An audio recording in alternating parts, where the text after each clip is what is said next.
નમસ્કાર, voice India ટીવીમાં આપનું સ્વાગત છે. હું છું રશ્મિ રાણા. એક નજર આજના સમાચારો પર. ગુજરાત સરકાર દ્વારા અત્યારે ગુનાખોરી સામે કડક કાર્યવાહી કરવામાં આવી રહી છે. અવારનવાર રાજ્યમાંથી ડ્રગ્સ અને ગાંજો ઝડપાય છે. સુરત લાવવામાં આવેલા મોટા ગાંજાના જથ્થાનો ઓલપાડ પોલીસે પર્દાફાશ કર્યો છે.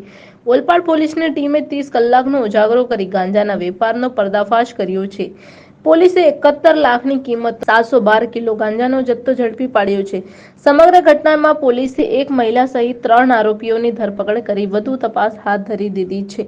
સુરત જિલ્લામાં નશાના સોદાગરો બેફામ બન્યા છે. અવારનવાર સુરત શહેર અને જિલ્લામાં ડ્રગ્સ, ગાંજા જેવા નશીલા પદાર્થો ઝડપાતા રહે છે.